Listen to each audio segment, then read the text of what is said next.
Apakah alam semesta muncul begitu saja, ataukah ia memiliki awal yang jelas? Di episode pertama ini, kita bahas proses penciptaan alam semesta menurut sains modern. Model kosmologi yang paling diterima saat ini adalah teori Big Bang. Sekitar 13,8 miliar tahun lalu, seluruh alam semesta berada dalam kondisi sangat padat dan panas.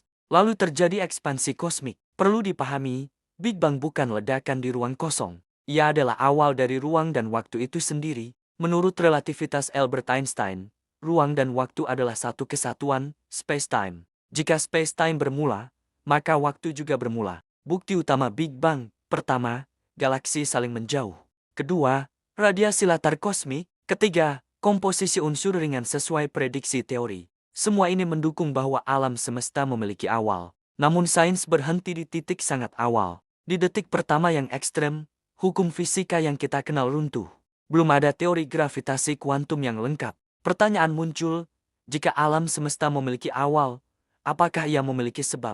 Fisika menjelaskan bagaimana, tetapi tidak menjelaskan mengapa ada sesuatu. Jika waktu bermula, maka penyebab awal tidak bisa berada dalam waktu. Disinilah sains menyentuh wilayah metafisika. Kita akan melihat bagaimana Al-Quran menjelaskan awal alam semesta. Apakah selaras dengan sains, ataukah berbeda? Bagaimana Al-Quran menjelaskan penciptaan alam semesta? Apakah ia berbicara tentang sebelum alam ada? Surah Al-Hadid ayat 3 berbunyi, "Dialah yang awal dan yang akhir." Maknanya jelas, Allah tidak memiliki permulaan. Dalam hadis sahih riwayat Al-Bukhari, Nabi Muhammad bersabda, Allah ada dan tidak ada sesuatu pun selainnya. Artinya, sebelum ruang, sebelum waktu, sebelum materi, Allah sudah ada. Surah Hud ayat 7 menyatakan, dan arsy-Nya berada di atas air. Para mufasir seperti Ibnu Katsir menjelaskan, ini menunjukkan fase awal sebelum kosmos terbentuk. Surah Al-Anbiya ayat 30 berbunyi, langit dan bumi dahulu satu yang padu, lalu kami pisahkan keduanya. Kata ratkan berarti menyatu. Ini menarik karena kosmologi modern menggambarkan alam semesta berasal dari satu keadaan padat. Surah Az-Zariyat ayat 47 menyatakan, dan langit kami bangun dengan kekuasaan, dan sesungguhnya kami benar-benar meluaskannya. Banyak ulama modern memahami ini sebagai ekspansi kosmik. Tentang 6 hari penciptaan, kata yang digunakan adalah yaum. Dalam bahasa Arab, yaum bisa berarti periode panjang, tidak harus 24 jam. Tidak ada ayat yang menyebut matahari diciptakan setelah cahaya secara kontradiktif. Tidak ada ayat yang menyebut Tuhan beristirahat. Tidak ada pernyataan eksplisit yang bertentangan dengan kosmologi modern. Al-Quran berbicara dalam bahasa prinsip. Alam memiliki awal, Allah mendahuluinya. Alam berkembang sesuai kehendaknya. Pertanyaannya sekarang, apakah narasi Bible memiliki konsistensi yang sama? Berikutnya, kita bahas Genesis. Kita fokus pada teks utama penciptaan alam semesta dalam Bible, yaitu kitab Kejadian pasal 1 sampai pasal 2 ayat ketiga. Kita akan membahas urutan hari pertama hingga hari ketujuh. Apakah urutannya sesuai dengan sains modern, ataukah ada perbedaan kronologi? Mari kita mulai dari awal. Hari pertama, Kejadian 1 sampai 5. Pada mulanya, Allah menciptakan langit dan bumi. Bumi belum berbentuk dan kosong, gelap gulita menutupi samudera raya. Allah berfirman, jadilah terang. Terang dipisahkan dari gelap. Terang disebut siang, gelap disebut malam. Itulah hari pertama. Analisis, terang sudah ada pada hari pertama, namun matahari belum diciptakan. Dalam fisika modern, cahaya biasanya berasal dari sumber energi seperti bintang. Dalam model Big Bang, memang ada radiasi awal. Namun konsep siang dan malam tanpa matahari menjadi pertanyaan kronologis. Hari kedua, Kejadian 1, 6 sampai 8. Allah menciptakan cakrawala atau firmament. Dalam bahasa Ibrani disebut rakia. Rakia memisahkan air di atas dan air di bawah.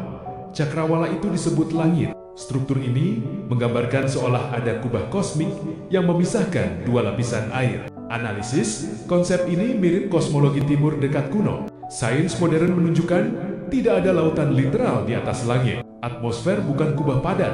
Hari ketiga, Kejadian 1, 9 sampai 13. Air dikumpulkan sehingga daratan muncul, kemudian tambi-tambian diciptakan. Rumput, tanaman berbiji, dan pohon berbuah. Analisis, tumbuhan memerlukan fotosintesis. Fotosintesis memerlukan matahari, namun matahari belum ada. Secara biologis ini menjadi problem kronologi. Hari keempat, kejadian 1, 14-19. Allah menciptakan matahari, bulan, dan bintang-bintang. Matahari untuk menguasai siang, bulan untuk menguasai malam.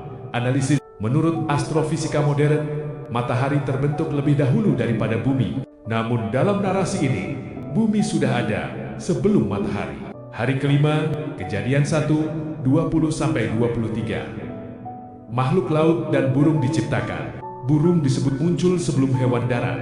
Analisis, dalam paleontologi, burung berevolusi dari dinosaurus darat, artinya hewan darat lebih dahulu. Urutan ini berbeda dengan data fosil. Hari ke-6, kejadian 1, 24-31. Hewan darat diciptakan. Kemudian manusia, laki-laki dan perempuan diciptakan. Namun di kejadian pasal 2, urutan berbeda. Manusia diciptakan terlebih dahulu, kemudian tumbuhan, lalu hewan, baru perempuan. Ini menunjukkan dua tradisi narasi penciptaan yang berbeda. Dalam teks, hari ke-7, kejadian 2, 1-3. Allah berhenti dari Pikergenia dan menguduskan hari ke-7. Inilah dasar konsep sabat. Kesimpulan, jika dibaca literal, ada perbedaan dengan sains modern. Jika dibaca simbolik, teks ini bersifat teologisis, bukan ilmiah. Pertanyaannya, apakah kitab suci dimaksudkan sebagai buku sains? Ataukah sebagai pesan teologisis dalam bahasa zamannya? Di episode berikutnya, kita akan masuk ke narasi penutup. Perbandingan menyeluruh antara Al-Quran dan Bible secara lebih mendalam. Kita sudah membaca dua kitab, dua tradisi besar, dua narasi tentang awal segalanya. Sekarang pertanyaannya bukan lagi apa yang tertulis, tetapi bagaimana kita memahaminya. Dalam Bible, khususnya kitab Kejadian pasal 1, penciptaan terjadi dalam 6 hari. Hari ke-7 adalah hari Tuhan istirahat. Urutannya jelas, terang, langit, daratan dan tumbuhan, matahari, makhluk laut dan burung, hewan darat dan manusia. Namun ketika dibaca literal, muncul pertanyaan ilmiah. Bumi sebelum matahari, tumbuhan sebelum cahaya matahari, burung sebelum hewan darat. Sebagian teolog menafsirkan bahwa hari bukan 24 jam, melainkan periode simbolik. Sekarang kita lihat Al-Quran. Dalam Al-Quran, penciptaan disebut berlangsung dalam 6 masa, bukan 6 hari bumi. Al-Quran tidak merinci urutan harian seperti Kejadian. Ia berbicara dalam pola kosmik. Dalam surah Fussilat ayat 11, langit digambarkan sebagai asap. Istilah ini sering dikaitkan dengan kondisi kosmik awal. Kosmologi modern menyebut alam semesta bermula dari keadaan sangat panas dan padat. Model ini dikenal sebagai Big Bang. Al-Quran juga menyebut langit dan bumi dahulu satu kesatuan, kemudian dipisahkan. Ayat ini sering dibandingkan dengan teori ekspansi kosmik, namun Al-Quran tidak menyebut detail teknis. Perbedaannya mencolok. Bible memberikan narasi kronologis rinci. Al-Quran memberikan gambaran kosmik global. Bible menggambarkan struktur yang mirip kosmologi kuno. Al-Quran menggunakan bahasa yang lebih terbuka. Al-Quran tidak menyebut matahari diciptakan setelah bumi secara eksplisit. Ia juga tidak menggambarkan kubah langit. Namun perlu jujur, Al-Quran bukan buku astrofisika. Begitu juga Bible, keduanya berbicara kepada manusia dengan bahasa yang bisa dipahami zamannya. Pertanyaannya sekarang, mana yang lebih konsisten dengan sains modern? Jika dibaca literal, narasi 6 hari dalam Kejadian sulit diselaraskan dengan data kosmologi dan biologi modern. Sedangkan Al-Quran, karena tidak terlalu rinci kronologinya, lebih fleksibel untuk ditafsirkan. Tetapi inti persoalan bukan hanya kronologi, melainkan pesan teologisnya. Kedua kitab menegaskan satu hal, alam semesta tidak terjadi kebetulan. Ada kehendak, ada tujuan. Sains menjelaskan bagaimana, kitab suci menjawab mengapa. Jika waktu memiliki awal, maka ada sebab pertama. Pertanyaan tentang sebab pertama adalah wilayah metafisika. Disinilah diskusi menjadi dalam. Bukan sekadar hari pertama atau kedua, tetapi tentang makna keberadaan. Pada akhirnya, perbandingan ini bukan untuk merendahkan, melainkan untuk memahami. Karena pencarian kebenaran bukan tentang siapa paling keras, tetapi siapa paling jujur pada fakta. Alam semesta terus mengembang, ilmu terus berkembang, dan manusia terus bertanya, apakah kita hasil kebetulan, ataukah bagian dari desain besar? Jawabannya mungkin tidak selesai hari ini, namun pencarian itu sendiri adalah bagian dari kemanusiaan kita. Terima kasih telah mengikuti 4 episode ini. Teruslah berpikir, teruslah membaca, dan teruslah mencari kebenaran.